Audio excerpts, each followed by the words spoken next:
Popularity. What is it made of? How does a person get to be popular with lots of people and have a few close friends, too? Let's watch and see what makes people like one person and not another. Hey, Jerry, there's that new girl in our math class. Oh, yes. Her name's Carolyn Ames. She's a swell kid. Why? You know her? Not very well. I wish I did.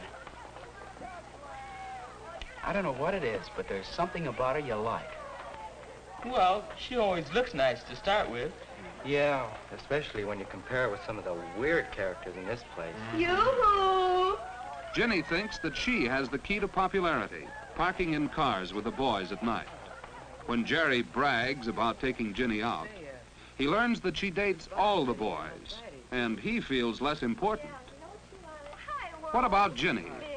Does that make her really popular? Do the boys and girls like her? Is she welcome to join this group? Hi, Betty, Ellie. You can rest your tray here, Ginny, for a minute. Thanks. Say, Wally, how's the play coming along? Oh, okay, Jenny. Here, Jenny. No, Thanks, girls Jerry. who park in cars are not really popular. Not even with the boys they park with. Not when they meet at school or elsewhere. Nothing like being Miss Popularity. Yeah. Yeah. Meow, meow. Okay, Ellie. Now there's a girl that'd really get my vote. Let's ask her over, huh? Okay. Yeah, go ahead, Ellie. Why not?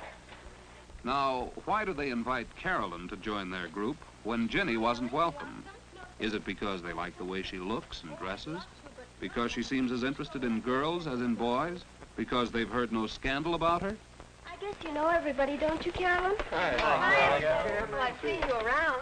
Betty Richards, Carolyn Ames. Betty's the lead in our class play. Oh, yes. I looked in on Whistle yesterday. We're all in on it in one way or another. I'm on the costume committee. And Jerry and I are stagehands. Two among a dozen or so. How about you, Wally? Where do you fit in all this? Oh, I'm a one-man team that does a job with no glory attached. I gather the props together, and boy, what a headache. You sound like you need a helper. Could I lend a hand? Would you? I mean, would you really? Sure, I'd like it. I don't know anything about props, but I could learn. Well, I need some help, too, Carolyn. Hey, lay off. I saw her first.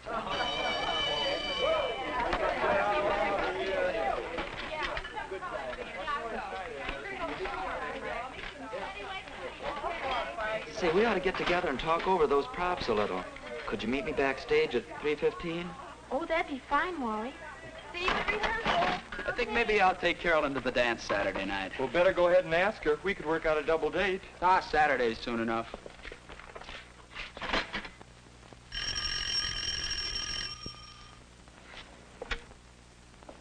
Hello. Oh, hello, Wally.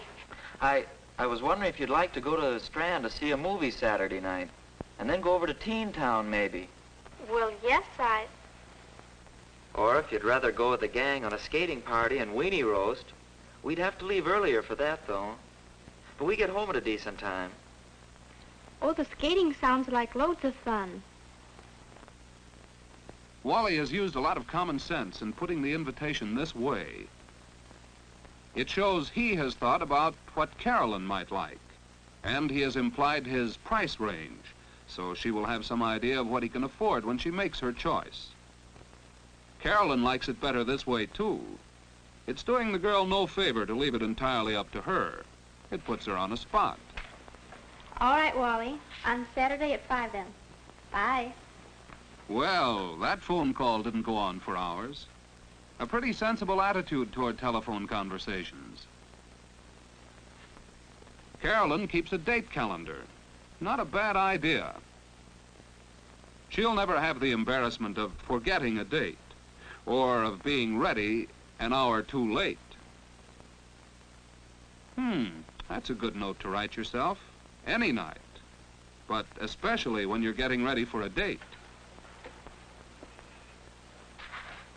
There. You, too, can do a manicure, Ellie. I might even know what to wear it with tonight if I only knew if Bill's dug up transportation to the dance. You sure he knew to phone you here at my house? I told him 3 times. I'll have to be getting home to dinner pretty soon. take my advice. Think twice before you start going steady. Don't you ever go out with anyone else at all? Nope. Well, don't you ever want to? On nights like this, I do. I never know what he's planned. He just says, "Will you decide, Ellie?" I should think you'd run out of ideas. Well, I'm getting to that point.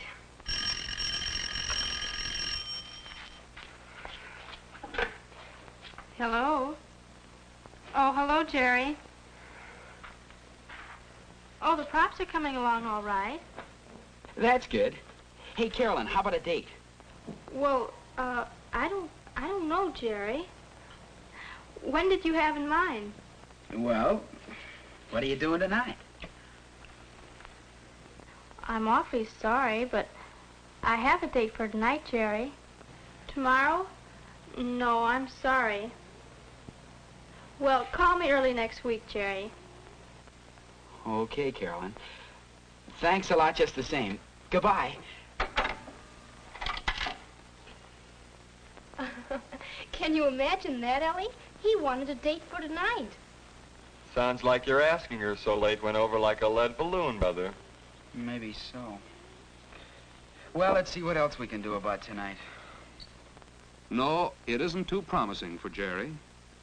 But after all, it's no compliment to any girl to call her so late she thinks she's a very last resort. And sometimes a girl likes a chance to get ready for a date.